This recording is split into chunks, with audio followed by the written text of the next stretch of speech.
Alrighty, so this is part 3 of the Jump to Lightspeed spoiler review, and this is huge week of cards, a lot of really good stuff here. I'm going to start with the leaders. I'm always going to start with the leaders because, they're usually going to have the most things to say about them, and then I'm going to pull out a few call-out cards from this week. After that, we'll get into the rest of the stuff, but there is a lot to say about a lot of these cards. It's really exciting. Before we get going, please hit that subscribe button if you haven't already, and if you're looking for some more content from me, do check out my Patreon. Links right in front of you and in the description. All right, so 3 new leaders. Let's get to it. The first one is Grand Admiral Thrawn. This is a villainous vigilance leader. He is a 6-cost deploy. So, that's the first thing I sometimes look at, and maybe I'm not super pleased because I still think 6-cost leaders typically are just not where they need to be in terms of power level. But Grand Admiral Thrawn has some really cool stuff on his text portion, and let's see what he does. So his front side ability is when you use a when defeated ability, you may exhaust this leader if you do use that ability again. So double trigger all your when defeated. One quick note on this does not double trigger bounties. Bounties, although happen when defeated happens, they don't have the text when defeated. This solely, in quotation marks, right, when defeated is what this says. It's only the things that literally have a when defeated effect. But a double triggers them, and that's pretty big deal. There's a lot of really powerful when defeated abilities. He flips again on 6 into a 4/7. So, it's a solid stat line, but it's not like a crazy stat line for 6 deploy. It's just kind of like the baseline. He's an Imperial official, and he basically has the exact same text. When you use a when defeated ability, you may use this ability again. And you can only do this once per turn. So again, it's the same thing. The only relevant part or change really when he goes from leader into leader mode into unit mode is that you can do it twice that turn, right? You can if you trigger when defeated before you flip, and then you can trigger one after, then you can double dip on this effect. So this is a pretty interesting build around. This is something I'd be very excited to actually try, just because this really gets your creative juices going. There's a lot of when defeated abilities. We're gonna see a lot of new ones in this spoiler week as well, and really cool stuff, right? In various colors. There's Ruthless Raider, right? Imagine double triggering a Ruthless Raider. That's kind of crazy.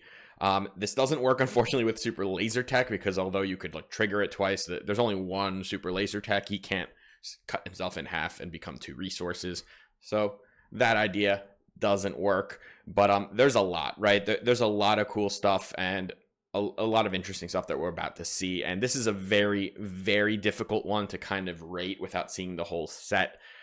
It looks to me like it will definitely focus more on control, right? First of all, it's in Vigilance Blue, which, although I'm waiting to see some more aggressive Vigilance Blue cards, it still is mostly the control color. On top of that, he's a 6 deploy. So again, not something you're doing with aggro decks typically.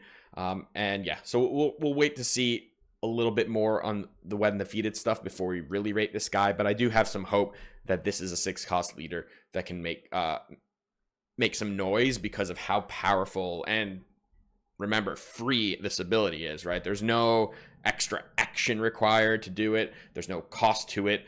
It just happens, and that's pretty cool. All right.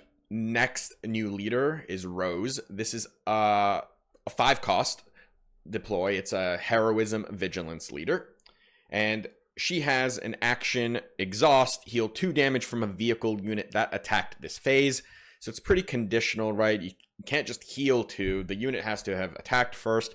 So most likely you're bashing your vehicle into something and then healing it after. That's kind of going to be the typical play pattern here. Maybe we have some self-damaging cards where something comes into play with damage, or when it attacks it deals damage to itself and then you can heal it after, so that you can get some stuff going with this ability. It is slow, right? Because you need to do the attack first, then you need to heal. So it's kind of action intensive. You probably won't be keeping initiative very often if you use an ability like this. But let's see what happens when you flip. So it's a 4/6 for 5 resistance tag, and Rose has an on attack ability that says you may heal 2 damage from a vehicle unit. So it's the same effect. Now it happens when she attacks, and of course, on the unit side, that vehicle didn't need to attack first, so she can just heal the vehicle.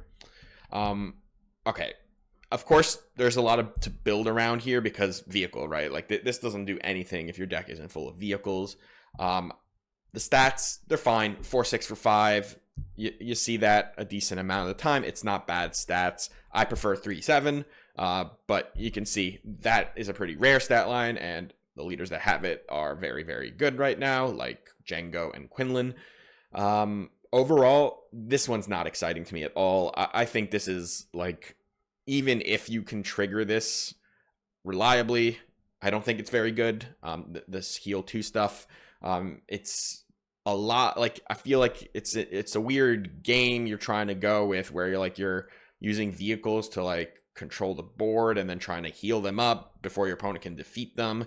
And it's very conditional and it's very slow. I don't have a ton to say about this. This is not something I'm going to be jumping into to make decks around. I don't think this leader is powerful, but they can't all be powerful, and I can't always be right, so we'll see. And the last new leader I'll cover here is Rio Durant. This is a villainous cunning leader. Now this is a pilot, so it's going to have the extra line of text here where you can deploy it as a leader or as an upgrade attached to a vehicle, of course. But if you want more information on pilots, do check out the previous spoiler video and the first one, of course, where I cover the mechanics a little more. But here we've got a action that costs 1 and exhausts, and it says attack with a space unit. It gets +1/+0 and gains Saboteur for this attack. It's an okay ability, right? +1/+0 and Saboteur is powerful, but costing 1 to do the ability is not so powerful. Like, I don't love most leader abilities that have cost to them. It means you typically have to play off curve when you're doing them, because this ability also reads like an aggressive ability, right? It's pushing damage and trying to get around shields and sentinels. An aggro, like, because it's doing that, it's going to slow you down, and an aggro deck doesn't typically want to slow down and play off curve. It wants to play on curve. So I'm not sure how much I like this ability costing 1. I don't think it's generally worth it that much, but there's definitely going to be some interesting breakpoints, right? Like, if your unit can now just trade up into their unit and like not die, right? Like, think any sort of like shoot first style mechanic, right? That you're now dealing more, then this ability can kind of become removal, and that's a little more exciting to me. But again, it's very expensive, and like Moff Gideon basically has this ability, and it's free, right? He lets you attack with a unit, and it gets +1/+0 for that attack if that unit costs 3 or less, right? So it lets your little units trade up. But here you have to spend the resource, and I am not excited about that. But as a pilot, or as a leader, he flips on 5. 5 we like. He flips into a 3/5 Saboteur if it's just a unit.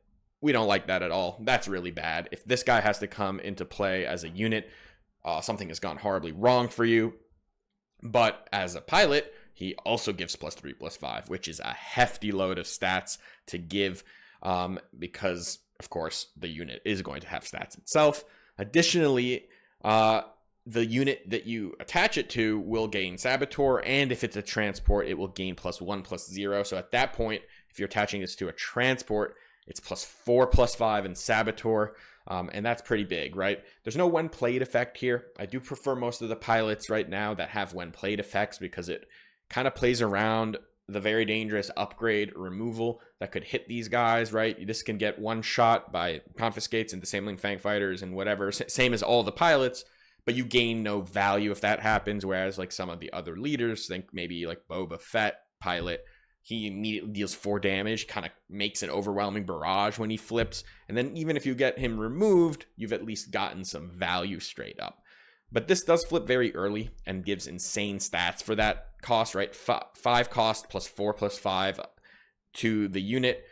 This is clearly an aggressive build that you're going to go with.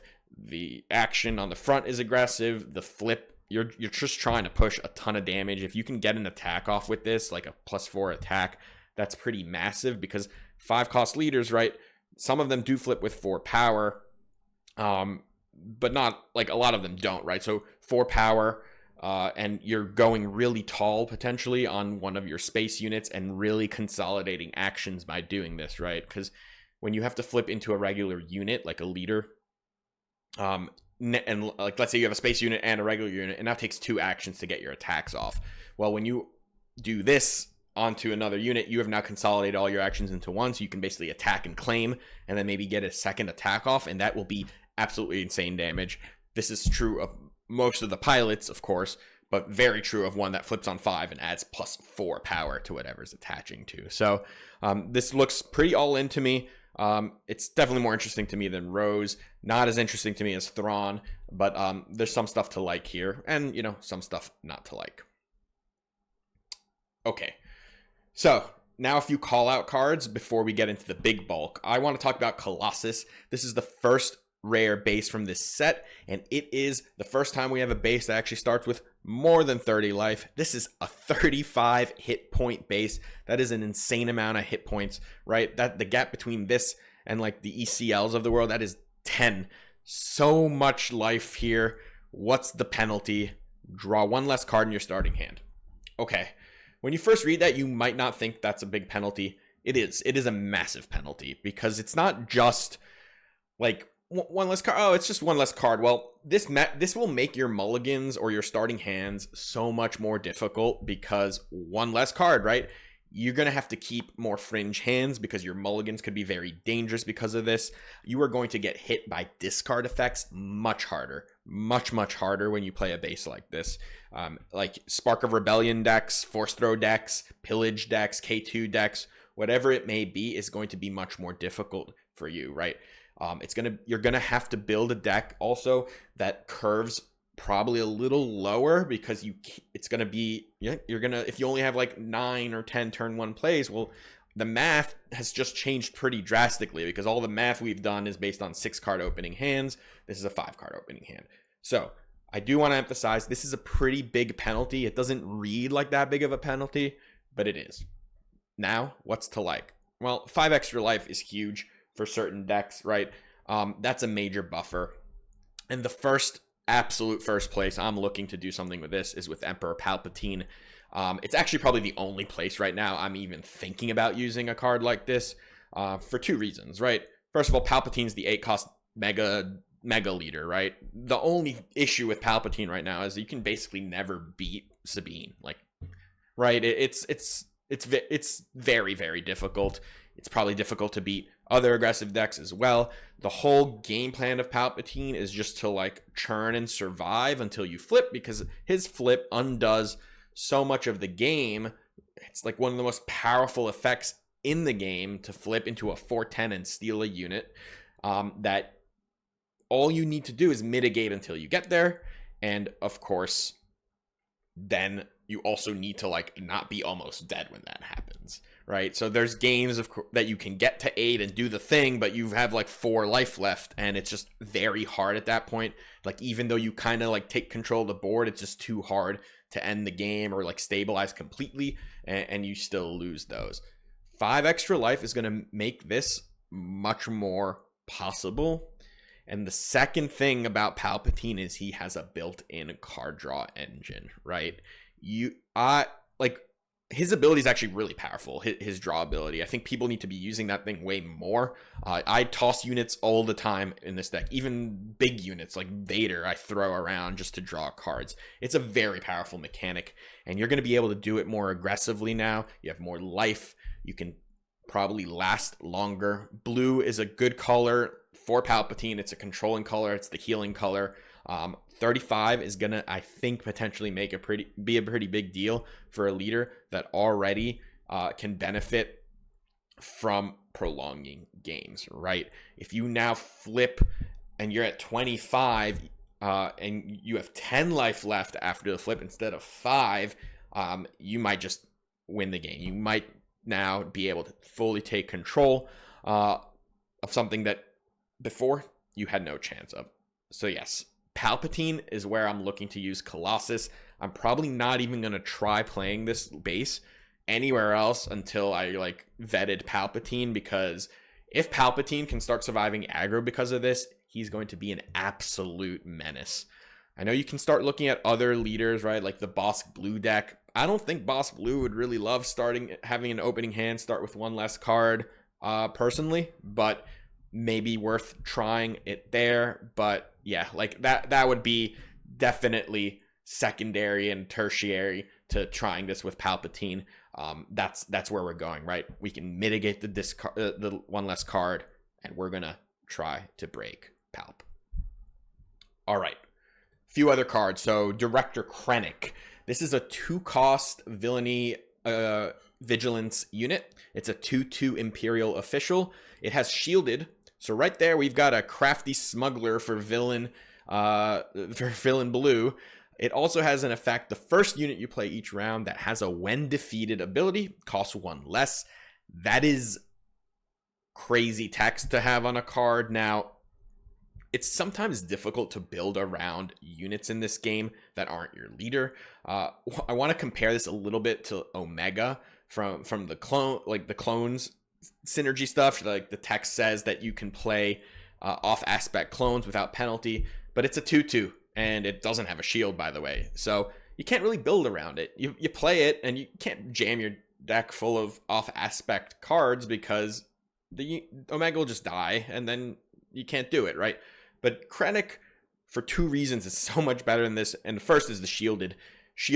A shielded 2/2 is an incredibly sticky unit. It's very difficult to remove this without using actual removal, which is not super exciting to do on 2/2s anyway. So it's likely to at least survive a little bit. And the second is you don't need to jam your deck full of unplayable cards. There's plenty of good cards that have when defeated effects that now Director Krennic is going to make cheaper. Super Laser Tech has a when defeated effect. Inferno 4 has a when defeated effect, right? Ruthless Raider has a when defeated effect. Think paying a 5 for a Ruthless Raider. Crazy. There's going to be, we talked about Thrawn as well. So this of course, is a huge call out to playing with Thrawn. But we're going to see some more when defeated effects soon.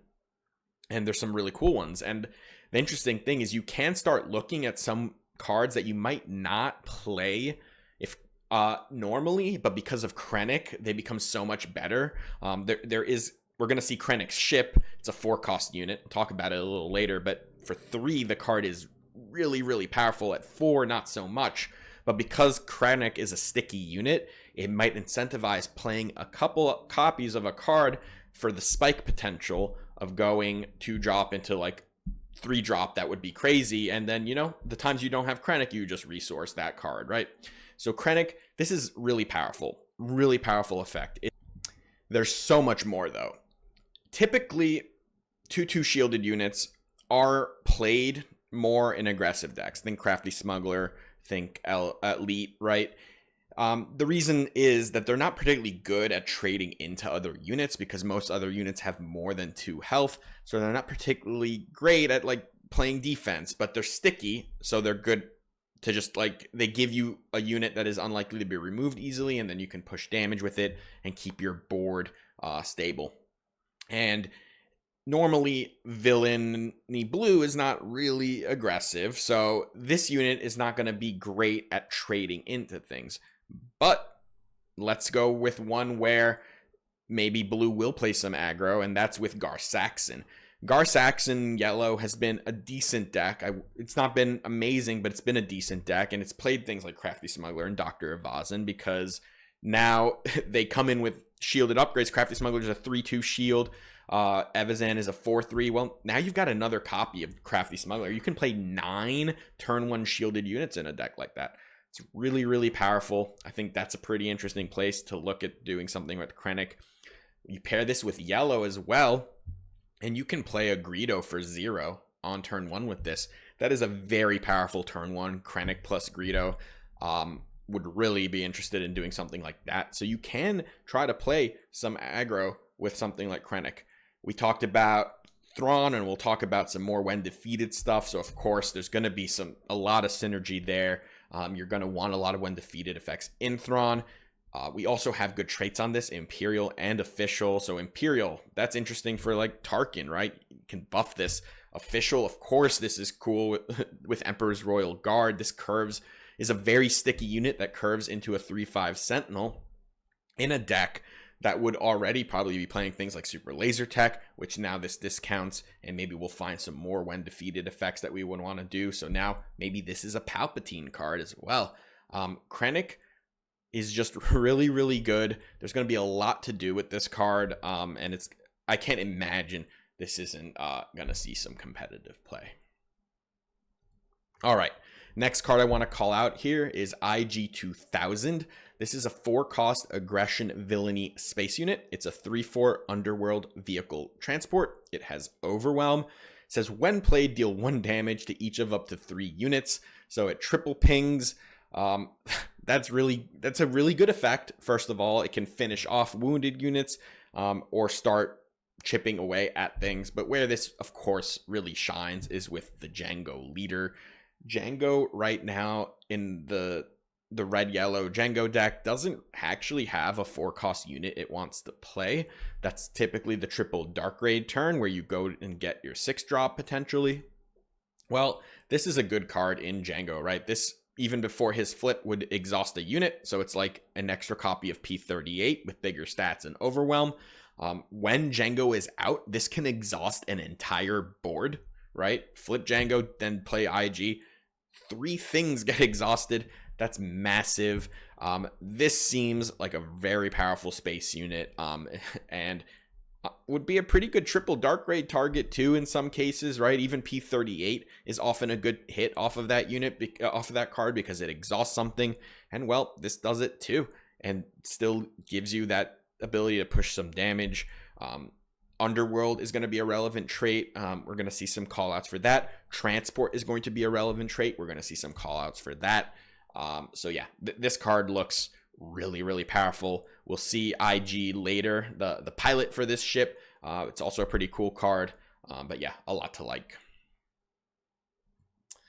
All right, the last major call out I want to make right here is the Mandalorian. This is I believe the first double aspect card we've seen in the set. It is a double cunning card. It costs 5 as a unit, and it has the piloting effect that costs 2. So let's talk about the unit part first. Most of the pilots we've seen, the unit side is kind of like the secondary thing for the most part, and the pilot is like where you're really trying, like what you're trying to do. You're usually trying to pilot them, but you know, you need the backup plan. I don't think that's really the case here. I think Mando is unit first. He is a 5/6 for 5 that says when played as a unit, exhaust up to 2 ground units. Whoa, that is cunning. That he plays one of the modes of cunning basically when you play him, and he's a 5/6. That's crazy. This is, without the piloting part of this already seems incredible to me. We talk about, well, I talk about all the time, 5-cost units need to do something impactful when you play them, or they need to be absolutely broken when you energy conversion lab them, because otherwise they really aren't any good. Well, here's one that does something impactful when you play him. The exhausting protects him, right? Because nothing's going to be able to attack him this turn. He's got the stats to back up the cost for the most part. I know we see like Poe as a 6/6. That's kind of an exception for the most part. 5/6 is still beefy, and this does something immediately, right? Poe doesn't do anything immediately, and it's basically only sees play because of energy conversion lab.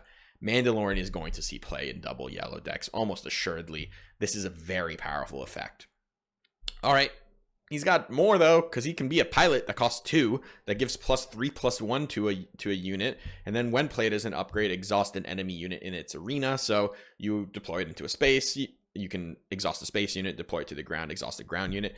Regardless, wherever you're deploying it, the thing that was maybe threatening the unit you had in play is now exhausted. So bam, free reign. This is 2 cost that gives +3 power. You're going to push a lot of damage. Of course, it's only giving +1 defense. That part we don't love, but +3/+1 for 2 that also exhausts something is very powerful. But I do believe that is the secondary mode on this. I think the primary mode here is 5 cost play Cunning, where the 2 modes are exhaust 2 and make a 5/6. That's really powerful. You got to compare this a little bit to like Cantina Bouncer, which is another very good 5 cost unit because it does waylay when you play it. Well, are we still going to play Cantina Bouncer? Maybe. We might just mix the 2 of these, but I can't imagine Mando doesn't come first. This is really, really strong. All right, so I'm going to jump over now to the rest of the cards. Going to use SWDB, and we will review the rest. There's some really cool stuff there. I just wanted to call out a few stuff before we jump over to the website. All right, so I'm going to get into the rest of the cards here, and don't you worry, there's still a lot of really good stuff. So the first one here is this Onyx Squadron Brute. This is a 2 cost, 2/3 Vigilance Villainy Space Unit. Has Imperial Vehicle Fighter tags, and it says when defeated, heal 2 damage from a base. So a small healing space unit, right? We don't love 2/3 stat in space. It doesn't typically trade with aggressive space units, right? We have Inferno 4, which is a pretty big staple in a lot of villain decks, right? It's got a very powerful effect that lets you kind of manipulate the top of your deck. Here, another very relevant effect for decks that are trying to slow the game out, heal 2. Of note, and we'll say this a lot, this is a when defeated effect, so Thrawn would double trigger this. You would get a burst of 4 heal when this goes off, which is pretty huge. Krennic, the unit that we just talked about, would make this cost 1 less, so this would become a 1 drop. All good stuff, right?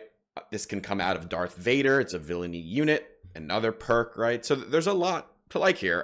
It's definitely going to float around in that like potential playability range the same way Inferno 4 does right now.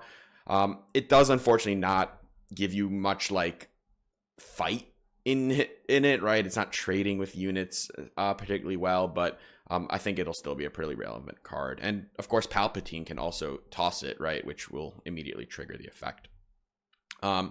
Here's Landing Shuttle. It's a 3 cost Vigilance space unit. It's a 2/4, says when defeated you may draw a card. So again, into that when defeated synergy, we're seeing some of the commons that they're giving. Especially this will of course be relevant in drafting to have commons that work with Thrawn.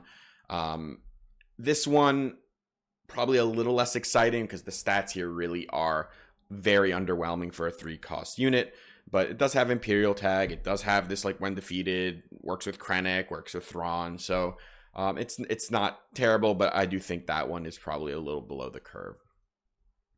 And here we have the Droid Missile Platform, and this is a 3 cost aggression space unit. It's 4/2, so 4 power in space for 3 is a lot. Not a lot of units have that. The 2 health is a little unfortunate because then now your 3 cost unit is trading into all these like small space units, especially like the one we just talked about, the Onyx ship and like Inferno 4 and like the small defensive ones. But here it does have a Separatist droid vehicle and transport tag, and says when defeated deal 3 indirect damage to a player. That's a really powerful effect, especially with Thrawn, because if this does 6 indirect damage when this dies, wow, that's a lot. That's just like, they're going to have to take a lot of base damage, right? They're not going to be able to just like defeat their whole board. That's like an overwhelming barrage amount of damage. That's a lot with Thrawn. Red wasn't like the first thought I had when thinking about Thrawn, but between this and like Ruthless Raider, there is some hope for like just bursty aggressive when defeated Thrawn deck. This card's pretty cool, I think. Yeah, that's a lot of damage. And here is Shuttle ST49. So this is Krennic's ship. This is kind of the one that I mentioned earlier when talking about Krennic, that you're going to have a 4 cost that is actually kind of busted as a 3 cost. So what this is a 4 cost villainy space unit. It's a 3/4 Imperial vehicle transport. It's shielded, and it has a when played and when defeated, you may take control of a token upgrade on a unit and attach it to a different eligible unit. So as a 4 cost 3/4 shielded that when played, it can actually steal a shield or an experience from something, or it can move its own shield onto something. That's, you can take control of the shield that you control already and move it onto something else. But of course, huge upside if you can steal a shield or an experience from one of your opponent's things. And then of course it does it again when defeated. I think at 4 cost, this probably still is a little too niche because the stats, right? 3-4 for 4, not huge, but as a 3 cost unit, like if you play Curve Krennic into this, that's a pretty big deal. Even if there's nothing to steal that turn, you're getting a 3 cost 3-4 shielded unit that then has the perk of when defeated can then steal a token, right? A token experience, a token shield. So this is one of those cards where I'd probably just be like, okay, if I have my opening hand, got Krennic in this ship, very happy. If not, I draw this later in the game, or if I have it in my opener and I don't have Krennic, I'm probably resourcing and I'm probably not trying to spend 4 on it. But I think it's not a huge concession to include something like this because it still can be played reasonably as a 4 cost unit. It's just really powerful as a 3, and would make for some interesting potential curve outs between this and Krennic. And I'm looking at like Gar Saxon right now and the amount of shielded units you can play in that deck, and that's really what the Gar Saxon deck is all about. It's just like all the shielded units coming in with +1 power, and he just gets Krennic now, which is a 9th turn 1 shielded unit between Shuttle ST49 and 7th Fleet Defender. You've got now a lot of space shielded units, and then of course you have Lurking Tie, who's, although he doesn't get buffed by Krennic, is like impossible to kill some of the time. So Gar Saxon looks kind of cool. I know it's a 6 cost deploy that's always going to be stacked against him, but some cool stuff. All right, now we'll talk about Chimera. So this is Thrawn's ship. We have a yellow one from set 1. This one is much better. This is a 6 cost Vigilance Villainy space unit. It's 5/6, so it's got Fett's Fire Spray stats. It is an Imperial Vehicle capital ship, so capital ship is important because we have some cards that care about capital ships, like Piet Leader, Planetary Bombardment, and it has, when played, you may use a when defeated ability on another friendly unit, and it has, when defeated, create 2 TIE Fighter tokens. So the when played is kind of crazy if you have something good to trigger. And of note, if you have Thrawn as your leader, when you play this, you would trigger the when defeated twice. You could use Thrawn's ability because Thrawn doesn't need the unit to be defeated. It just says when you trigger a when defeated effect. So bam, like you use this, you double trigger a when defeated effect, and you've got yourself a huge burst. This is a 6 cost unit that does not need Energy Conversion Lab to be effective, as long as there's something very effective to do with its when played effect. I'm going to be on the lookout for some more when defeated effects that potentially like help you do something board controlling. Like if there's a when defeated, deal 3 damage to a unit or something, right? Something that would turn this potentially into removal, and then with Thrawn really go through the roof, where you'd be able to like double remove something. Okay, we have that red ship we just talked about, but that's indirect damage, although 6 indirect damage when you play Chimera is a lot, right? Ruthless Raider would be a great one, although 6 curving into 6 isn't ideal. And then, you know, you've got the perk here that when this dies, you get 2 TIE Fighter tokens. With Thrawn, you might get 4, so you just make like a huge Space Force. Chimera looks pretty strong, especially in Thrawn. It probably isn't that great outside of it, because I don't think the when played is like going to be, I don't think you're going to be able to make it hugely impactful unless you're double triggering it. But when you double trigger it, it could be really good. All right, we'll talk about Pigtoco. So this is a 2 cost pilot. It's a Vigilance Heroism unit, and it's a 3/2 with no text as a unit. So, you know, the fallback plan is a 3/2 for 2 is not the end of the world. We don't love 2 health on our turn 1 plays, but so be it. As a pilot, it costs 2 in Vigilance Heroism, and it gives +2/+2. And it says attached unit gains on attack, give an experience token to this unit, then deal 1 damage to it. So naturally, the call out here is that it does work with the Rose leader because you're self-damaging the unit, and then Rose can heal it. 2 costs for +2/+2. That does seem like 4 worth of stats for 2 does seem to be like the piloting trend. We've seen +1/+3 before. We've seen other +2/+2. So that rate seems okay. The on attack to get an experience is cool. Like you're for the attack, you're basically getting +1/+0 because it is dealing 1 damage to yourself. But then you're kind of like you're getting a +3/+2 buff from this. It's a decent pilot. It works well, right? It's just a matter of like how many of these pilots are we going to be able to include. Is this good enough? I don't think this somehow makes Rose any good, but the pilot itself seems fine and will be in contention with for play, depending on, of course, whether or not pilots end up being good enough to make up for the downsides of stacking buffs onto one unit, and whether or not the unit side of these pilots ends up being relevant enough to make up for the times where you don't have anything to upgrade. All right, here we've got Red Squadron XWing. This is a 3-cost Vigilance Heroism space unit. It's a 3/4 Rebel Vehicle Fighter. So 3-cost, 3/4 is kind of it's a baseline stat at this point for space. It's not like super exciting, but this has a Rebel tag, and it also says when played, you may deal 2 damage to this unit if you do draw a card. That I actually like a lot because, you know, if your opponent isn't in space, sometimes it doesn't matter if this has 2 health or 4, although, of course, it matters depending on what your cards your opponent are playing. But to have the option for this to draw a card on enter is really, really powerful. It just replaces itself and still leaves behind like a relevant body. So this is definitely a cool little card. Yeah, and blue typically has not had well-statted early space units. So this does help that archetype in general because it was kind of lacking in that department. All right, we've got Leia Orana here. This is a 3-cost Command Heroism unit. It's a 3/4 Rebel Official with Restore 1, and says when played, you may attack with a pilot unit or a unit with a pilot on it. It gets +1/+0 and gains Restore 1 for this attack.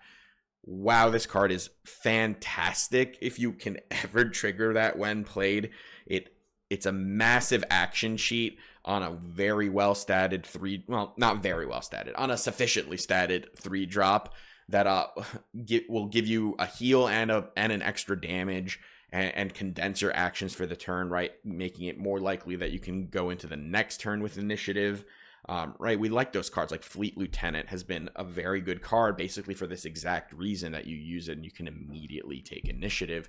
And what's nice here is it's not just on units that are like with a pilot on them. It will also work on a pilot. So if your turn 1 play is just a pilot and you just play it to the ground, then you can go Leia next turn and kind of basically be playing Fleet Lieutenant at that point. You lose 1 damage from Fleet Lieutenant, but you're gaining a health on Leia from Fleet Lieutenant, and you have this Restore built into this card.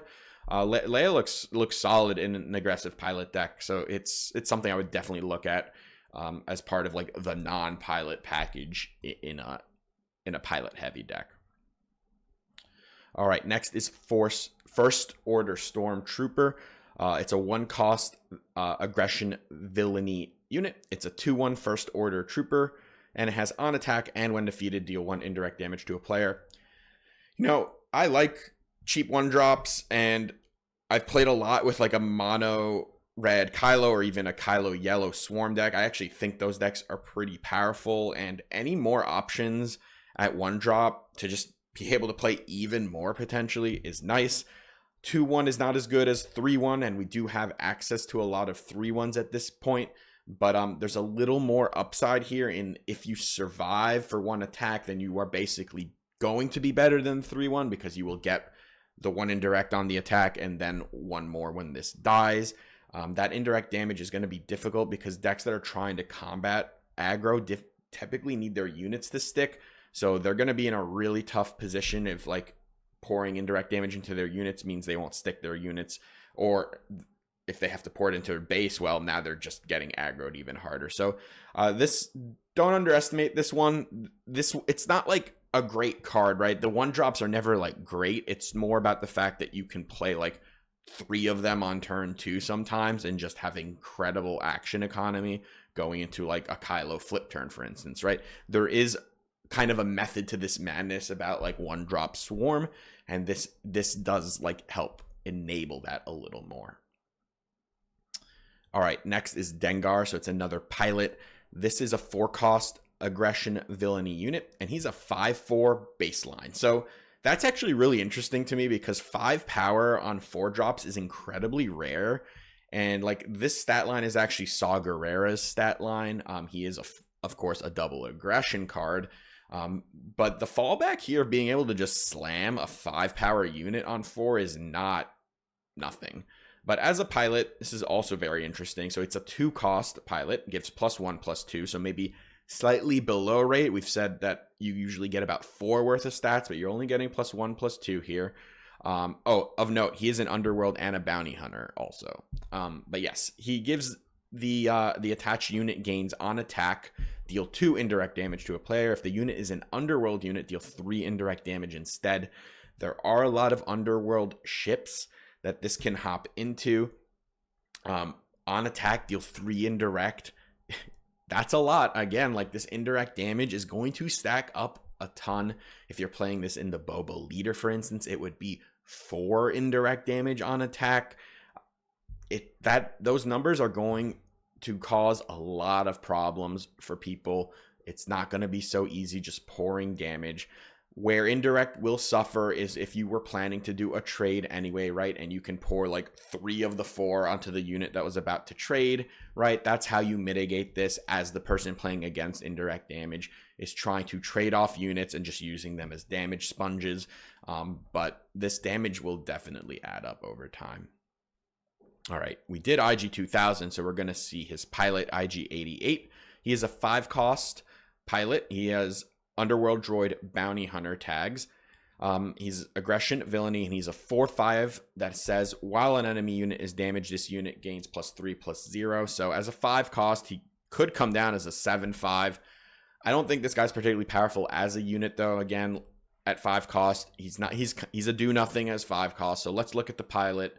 He gives +0/+3. He costs 2 to equip. And he says attached unit gains while an enemy unit is damaged. This unit gets +3/+3. So or +3/+0. So this I like. For 2 cost, you can get +3/+3 worth of stats as long as anything is damaged. So how do we enable that? Well, quite easily, I think, if you're trying to build around this. First of all, indirect damage is going to be everywhere. Your opponent's not going to be able to put all of it into bases, so there's a good chance units will be damaged. We're looking at a meta where right now Jango Tarkintown is one of the best decks, and it is constantly putting damage onto things with things like ISB Agent and P38 and Ruthless Raider and Daring Raid or whatever it is. And for 2 cost, you can essentially get a lightsaber, right, worth of stats +3/+3. That's huge. This is powerful. It appears to also work just in the context of a deck that already exists, as does his ship, the IG-2000, which we talked about. So this is something I'd be looking at. I think these pilots, especially in some of the sticky villainy ships like a Lurking TIE Phantom, 7th Fleet Defender, you put this onto a Lurking TIE Phantom, your opponent is in major trouble. And right, it costs 2 to equip. This guy's good as a pilot for sure. All right, next is Hound Tooth. This is a 3-cost cunning villainy space unit. It's a 4/3 underworld vehicle transport. So 4 power is a little above rate.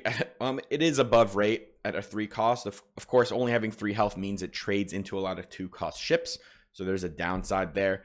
Has a effect that says while attacking an exhausted unit that didn't enter play this phase, this unit deals combat damage before the defender. So it's a very similar ability to the Boba Fett legendary from set 1, he doesn't deal damage first, but he does like 3 damage extra, right?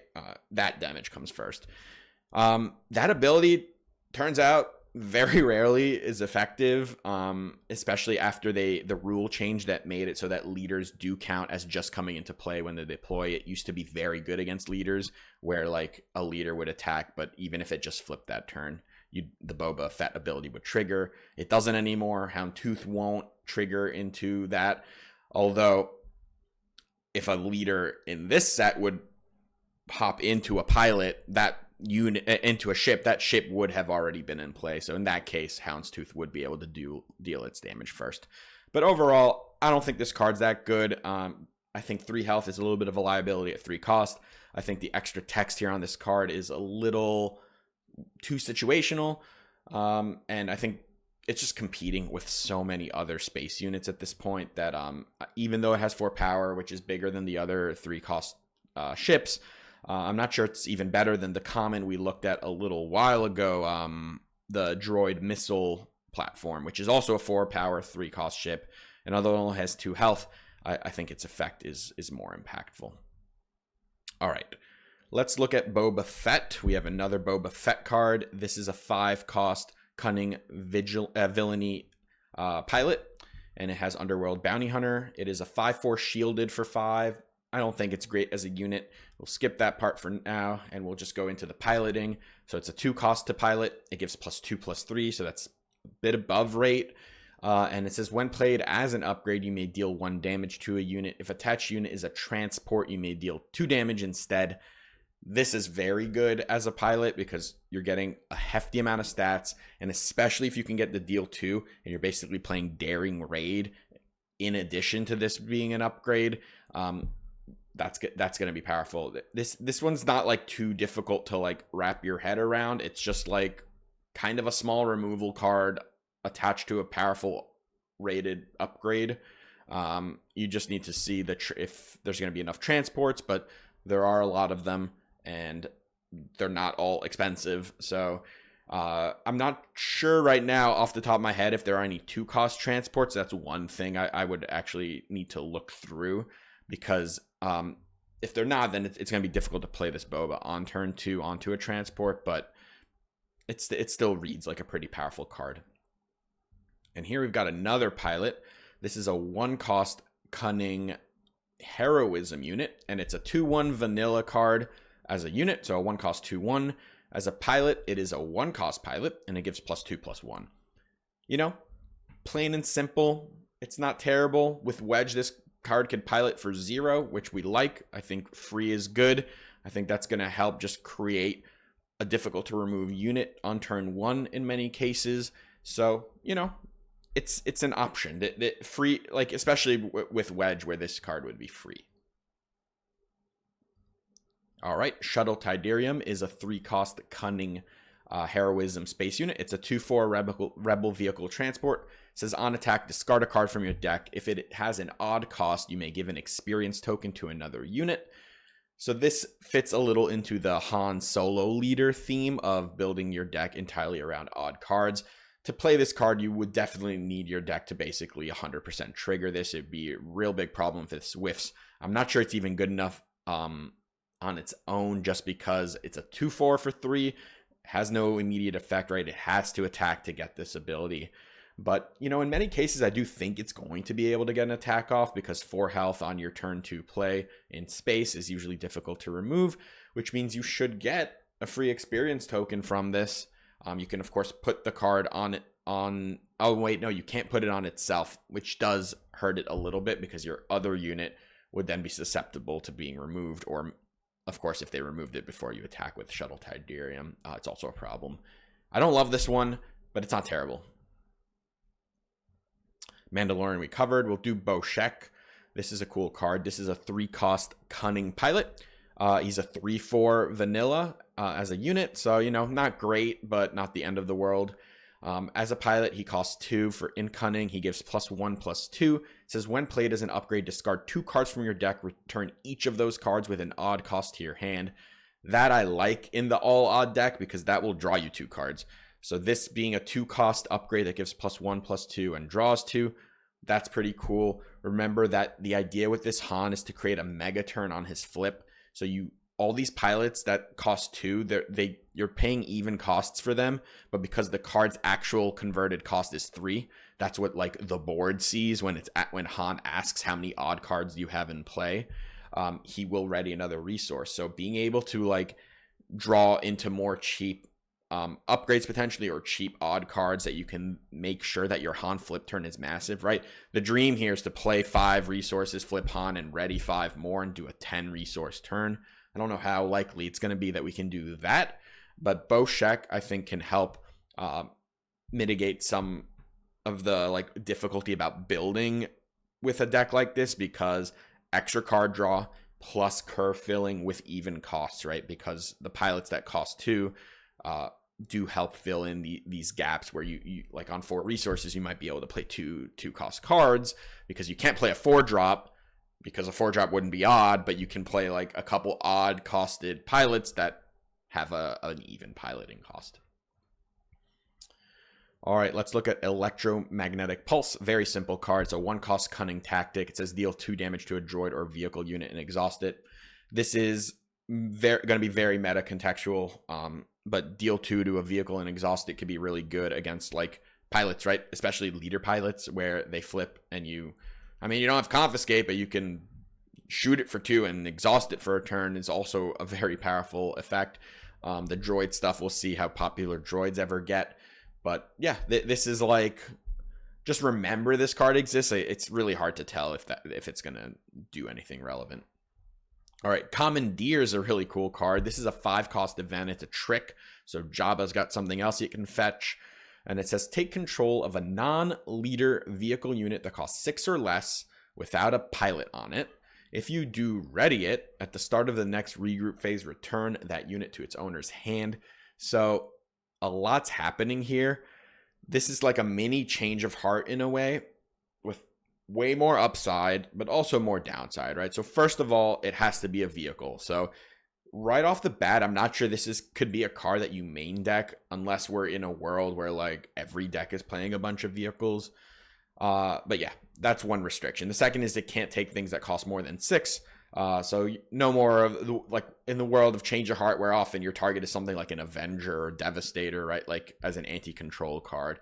You're not doing that with this, but there's also a ton of upside here because this doesn't give the card back to your opponent. It puts it back into their hand. So it's got Waylay attached to it. On top of that, it's also readying the unit. So a big play around Change of Heart is always to attack with your biggest thing first. It can't then Change of Hearting. It doesn't do anything. Well, here, even if you attack, they can take it, ready it, smack you, and then bounce that thing back to your hand. So there's a lot of upside here. Like if anyone's playing pilots, that bricks this, right? So there's like a lot of play around Commandeer, but it has like a ton of upside. Like think stealing things like Ruthless Raider, then getting a bash in, bounce it back to your hand. Well, maybe your opponent would like that with the Ruthless Raider, but there is like if we're living in a world with like expensive ships that aren't getting piloted, like 4, 5, 6 cost ships where you can steal them, maybe get a value trade off with them and then waylay them back, that's going to be pretty cool. So this is not reading to me like a main deck card at all because there's too many restrictions, right? The cost, the pilot part of it, the fact that it has to be a vehicle, the non-leader, of course, like that the pilot leaders can brick this too. So there's like a lot making it difficult to trigger it. But if there's a world where this is good, like a deck that's playing, like I said, expensive ships, like in that 5-6 range where you can do this, it'll be pretty powerful. All right, we're almost through. We got TIE Bomber. This is a 2-cost villainy space unit. It is a 0-4 Imperial Vehicle Fighter that says on attack, deal 3 indirect damage to the defending player. This card looks really annoying, especially in Boba Fett, where this will deal 4 indirect on attack. It is a 0-4, so if your opponent's not starting in space, they're going to get hit a couple times by this, most likely. If they start in space, they usually can't even kill it in one shot. There's very few cards that would do that without help. Of course, it not having any power does mean that it's going to get traded into pretty easily, but it also, because of the 4th health, makes a pretty good target to put a pilot into because it's a pretty sturdy ship. This damage can really add up, like I said, especially in Boba. So it looks like a cool little card to potentially consider there as like your early play to curve into a pilot. All right, R2-D2. We've got a third R2-D2. This is a 1-cost heroism card. It's a 1-4 vanilla, so it's got the same stats as R2. It's a rebel and a droid. It's got a piloting cost that is a 0. So 0 to pilot. It doesn't even need wedge to be free. It gives +1/+1. It says this upgrade can be played on a friendly vehicle unit with a pilot on it. And it says attach unit gains. You may play or deploy 1 additional pilot on this unit. So R2 doesn't eat up the pilot. slot at all, and lets you keep stacking pilots onto this one unit. It's an odd costed card that costs free, so helps that Han stuff. This card's looks pretty good to me. I mean, free is always good. Free +1/+1 could be relevant if you're in a pilot heavy deck. Not bricking your pilot by your pilot potential with a card like this is also nice. So this will be worth trying in a heavy pilot synergy deck. All right, direct hit, 4-cost vigilance card. It's a tactic event. Defeat a non-leader vehicle unit. Nice and simple. Would be a card that I would look at right now in villainy blue decks to be able to defeat things like Ruthless Raider for 1 less than Vanquish does. Yeah, this is a simple removal card. Whether it's main deckable will depend on the context of the meta. This does defeat piloted units as long as it's not the leader piloted unit. So that this is definitely gonna hit that kind of mechanic really hard. Again, main deck sideboard, metagame dependent. This is a very relevant card to have existing in the game though. So like just like all the other removal cards, it's very context dependent. And this is just another one that's in the world where it could get played, and you'll just have to figure out your deck construction based on the metagame with interactive cards like this. All right, next is Kijimi Patrollers. It's a 2-cost command villainy space unit. It's a first order vehicle fighter. It's a 1/1, says when played, create a TIE fighter token. So this is a lot like droid deployment. It's 2 1/1s for 2 cost. Of course, these are in space, and that matters a little more, especially in a world where you're trying to pilot things. So this is kind of interesting. If you're looking for more fodder units in these like exploit mechanic decks, potentially this works better than some of the other options, or in conjunction with a lot of those options that already existed. So think Dooku, think Newt, Gunray, in that kind of world. Think Palpatine, and then also think potentially in a pilot deck. All right, next we've got Captain Tarkin. This is a 3-cost aggression unit. It is a 2/5 Republic official. It says each friendly vehicle unit gets +1/+0 and overwhelm. So this fits in like that general theme of like these 3 or 4-cost buff units. So we have like Yularen from the previous set, which was a 2/5 that gave all your units +1 health. There's like Veers and Dodonna, which give like a theme of units +1/+1, Imperial and Rebel. This one is for vehicles +1/+0 and overwhelm. I don't think this card's that good. It's a 2/5, costs 3. It's gonna buff maybe 1 or 2 units. Maybe it'll die immediately. Overwhelm's nice. I haven't been particularly impressed by any of these versions of cards that I just named. So like Dodonna's been the best, primarily because he like fits into the Sabine shell, and even he's pretty fringe there. I just don't think these cards have really worked out well enough, and I'm gonna start there with Captain Tarkin. All right, 2 more cards. This is Koigron Turn. It's a 3-cost aggression event. It's a tactic. Says ready a fighter or transport unit with 6 or less power. This is like keep fighting. Keep fighting says 3 or less. This is 6 or less. It has to be a fighter transport. The idea here is to make a giant fighter transport, likely with a pilot, and then bam, bash again. Like maybe if you had like a 2-power pilot, you put a leader on it, turns it to 6 power. You bash, ready, bash, right? This seems very specific to aggressive decks that will probably rely on a pilot burst damage. We even talked about Rio Durant earlier as giving +4 power, so maybe there, right? He hops in, and then bam, you bash. And the last card is Rampart. This is a 2-cost cunning villainy space unit. It's going to load in a moment, but yes, so it's an underworld vehicle transport. It's a 3/3. It's in cunning villainy, and it says this unit doesn't ready during the regroup phase unless its power is 4 or more.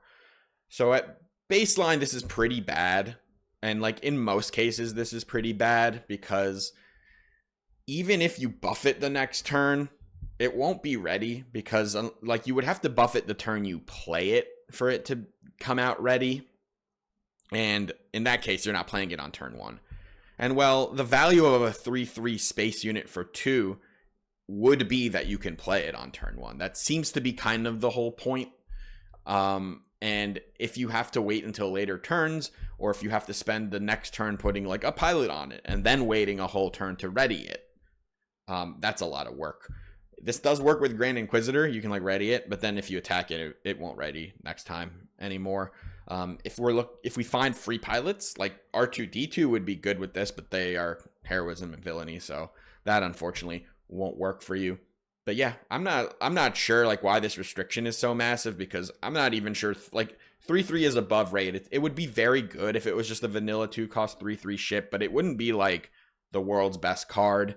And I don't even know what the idea here is. It'd be incredibly slow to try to get this to ready up. You have to invest a lot, either experience or some upgrades or something, and then like I keep saying, it won't be ready the turn you do that. So you've basically just spent energy on something that's not going to do anything, and making yourself even more susceptible to getting tempoed out or blown out by removal. But yeah, that's how we're going to finish. Thanks for checking these out. Let me know what you think of these cards, and I'll see you next time.